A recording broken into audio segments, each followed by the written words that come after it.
২,০০০ টাকার নিচে entire resort with rooms, breakfast, lunch and evening snacks with swimming pool and fun activities also. সবকিছু পেয়ে যাচ্ছি আমরা একটা রিসর্টেই। ওয়াও!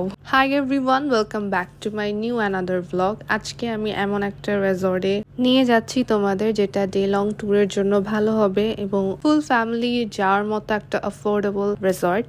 অ্যান্ড আমরাও ফুল ফ্যামিলি যাচ্ছি এই রিসর্টটাতে। অ্যান্ড এটা হচ্ছে গাজীপুরে। সো রোড, নদী এগুলো দেখতে দেখতে আমরা ব্রিজ দিয়ে চলে যাচ্ছি রিসর্টটিতে। অ্যান্ড ডে লং ট্যুরের জন্য তোমাদের কিন্তু অনেক সকাল সকাল বের হতে হবে, তা না হলে তোমরা কোনো অ্যাক্টিভিটিসই করতে পারবা না। আর যদিও স্টে করতে যাও তাহলেও আমি বলবো তাড়াতাড়ি যাওয়ার জন্য, বিকজ তোমরা তো টাকা দিয়ে যাচ্ছ, সো কেন না। তো যাই হোক, আমরা চলে এলাম রিসর্টের ভিতরে। অ্যান্ড আমরা গিয়েছিলাম 10 থেকে 12 জনের মতো। রিসর্টে ঢুকতেই অনেক সুন্দর একটা এনভায়রনমেন্ট ছিল। অ্যান্ড রিসর্টের যে গাইড ছিল আমাদেরকে নিয়ে যাচ্ছিল আমাদের রুমে। অ্যান্ড যেই আমি ফার্স্টে আমাদের রুম দেখছিলাম, অ্যান্ড রুমে ঢুকতে আমার অনেক ভালো লেগেছে। আমরা 2টা রুম নিয়েছিলাম, যেহেতু ছেলে মেয়ে একসাথে একটা রুমে কমফোর্টেবল ফিল করব না। তো একটা ছেলেদের রুম ছিল, একটা মেয়েদের রুম ছিল। অ্যান্ড তাদের ওয়াশরুমটাও দেখিয়ে দিচ্ছি। ওয়াশরুমটা অনেক ভালো ছিল, নিট অ্যান্ড ক্লিন ছিল। অ্যান্ড এটা হচ্ছে আরেকটা রুম। এটার মধ্যে সিঙ্গেল বেড ছিল, আর কি ডাবল বেড ছিল, আর ওটার মধ্যে 2টা সিঙ্গেল বেড ছিল। অল ওভার আমার কাছে খুবই ভালো লেগেছে। তারপর আমাদের বাকি সবাই চলে এসেছে। অ্যান্ড রুমের বাইরে যে ব্যালকনি বা গার্ডেনটা অনেক অনেক সুন্দর ছিল। যেখানেই তাকাচ্ছি সেখানেই অনেক অনেক গাছপালা ছিল। মানে এতক্ষণ জার্নি করার পর অনেক রিল্যাক্স ফিল হচ্ছিল। অ্যান্ড এই রিসর্টের নাম হচ্ছে গার্ডেন সেন্টার রিসর্ট। এখন সবাই একসাথে আসার পর একটু হালকা একটু ফ্রেশ হয়ে আমরা চলে যাব এখন ব্রেকফাস্ট করতে। অ্যান্ড ব্রেকফাস্ট করার আগে আমি একটু ফুল রিসর্টটা দেখছিলাম। এটা যাওয়ার পথেই পড়ে, মানে ব্রেকফাস্ট করতে যাওয়ার সময়। আর আমি একটু ব্রেকফাস্ট করার আগে এই দোলনাটাতে বসে তারপর চলে গিয়েছিলাম। দোলনাটা মনে হচ্ছিল অনেক উইক, তাই আমি তাড়াতাড়ি করে উঠে গিয়েছিলাম, কারণ ঘুরতে এসে যদি অ্যাক্সিডেন্ট হয়ে যায় তাহলে এটা আবার কেমন ঘোরা। যাই হোক, ব্রেকফাস্টে ছিল পরোটা, ডিম ভাজি, ডাল আর আলু ভাজি টাইপের কিছু একটা ছিল। অ্যান্ড সাথে ছিল জুস, যেটা জুস না বললেই চলে। ট্যাংটা মনে হয় পানিতে মিশাতে ভুলে গিয়েছে, মনে হচ্ছে ট্যাংয়ের কালারটা মিশিয়ে দিয়েছে, বাকিটা পানি বললেই চলে। এরপর ব্রেকফাস্ট শেষ করে আমরা বের হয়ে ঘুরছিলাম। অনেস্টলি আমার কাছে ব্রেকফাস্টটা ভালো লাগেনি, আরো ভালো করতে পারতো। মানে আমি টেস্টের ব্যাপারে বলছি। যাই হোক, আমি জাস্ট কোনো মতো ব্রেকফাস্ট করে উঠে গিয়েছিলাম। এখন আমরা একটু হাঁটাহাঁটি করছি, পুরোটা রিসর্ট দেখছিলাম।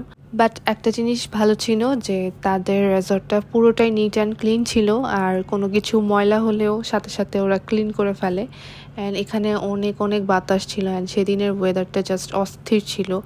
আমাকে দেখে বোঝা যাচ্ছে কতটা বাতাস ছিল সেদিন। অনেক গরমও ছিল, আবার আস্তে আস্তে ওয়েদারটা টাইমের সাথে চেঞ্জ হচ্ছিল। অনেক ভালো লাগছিল তখন। অ্যান্ড মেইনলি ঘুরতে গেলে এমনই একটা ওয়েদারের নিড হয়। এখন আমরা চলে যাচ্ছিলাম তাদের কফি স্টেশনে। যেয়ে দেখি আমার জামাই একা একা কফি খাচ্ছে। এমন কিছু না, ও আমাকে কল করেছিল অ্যান্ড বলছে যে কফি স্টেশনে আসো, আর আমিও চলে গেলাম। সাথে আমার মামাও ছিল, আমরা সবাই একসাথে কফি খেলাম। এটা কিন্তু আমাদের রিসর্টের টাকার সাথে ইনক্লুডেড ছিল না। যদি চান আপনারা আলাদা করে খেতে পারেন। এনিওয়ে, সবাই এখন সুইমিং করতে যাবে। তার আগে সবাই একটু সাইক্লিং করার ট্রাই করছিল। এখানে আমার জামাই আগেই চলে গিয়েছে সবাই আসার আগে, যেন কেউ সাইকেল দখল না করতে পারে ওটা। দেখতেই পাচ্ছেন তখন ওয়েদারটা কত সুন্দর ছিল। অ্যান্ড সবাই রেডি হয়ে চলে আসছিল সুইমিং করার জন্য। অ্যান্ড এখানে ও হচ্ছে আগে যে বসে আছে। অ্যান্ড এখানে একটু গান শোনার জন্য ব্যবস্থা করা হচ্ছিল। অ্যান্ড এখানে সবাই বসে আছে, সব পিচ্চিরা সবাই সবার মন মতো সুইমিং পুলে ঘুরে বেড়াচ্ছিল।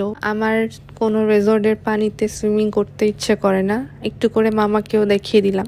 অনেকক্ষণ সুইম করার পর সবাই লাঞ্চ করতে চলে গেলাম। অ্যান্ড লাঞ্চটা তাদের অনেক ভালো ছিল।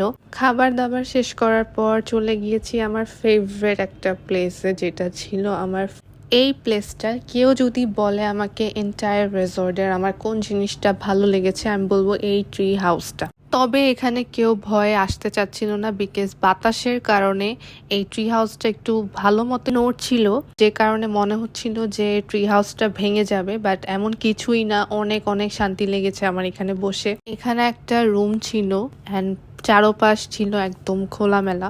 আমি যদি আজকে এখানে স্টে করতাম তাহলে আমি এই রুমটাতেই থাকতাম, এই ট্রি হাউসেই থাকতাম। তারপর সবাইকে জোরাজোরি করে ডাকছিলাম, অনেক জোর করে সবাইকে নিয়ে আসলাম। আমি একা কেন পড়বো, পড়লে সবাইকে নিয়ে একসাথে পড়বো। এনিওয়েজ, আমাদের সাথে আমাদের ছোট ফারিস্তা বেবিও ছিল। সে গান শোনাচ্ছিল মাইক নিয়ে দাঁড়িয়েছিল, এই তো গান গাচ্ছিল। যখনই আমি ওর সামনে ক্যামেরাটা নিলাম ও একদম চুপ হয়ে গেল। এরপর ওরাও চলে গেল, আমি একাই বসে বসে এখানে টাইম স্পেন্ড করছি। Trust me, it was really fun. আর ওয়েদারের কথা কি বলবো, ওয়েদারটা একদম পারফেক্ট ছিল, একদম পারফেক্ট ছিল। আর সবাই একসাথে যেহেতু বসে বসে গল্প করছিল, সো আমিও নেমে গিয়েছিলাম।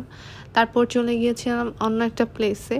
অ্যান্ড এটার সাথেই কিন্তু একটা প্লে গ্রাউন্ড আছে যেখানে বাস্কেটবল অ্যান্ড ব্যাডমিন্টন এগুলো খেলা যাবে। তো তখন আমাদেরকে বাস্কেটবল বা ব্যাডমিন্টন কিছুই দেওয়া হয়নি। অ্যান্ড না, দেওয়া হয়েছিল, বাট বাস্কেটবলের অবস্থা ভালো ছিল না। এই তো ওদের একটাই কমিটমেন্ট ওরা রাখতে পারেনি। অ্যান্ড এই ভিলাটার সামনে এত ভালো লাগছিল, আমাদের এই ভিলাটা নেওয়ারই কথা ছিল, বাট আমাদের আগে অন্যরা বুকিং দিয়ে রেখেছিল, সো আমরা এটা পাইনি।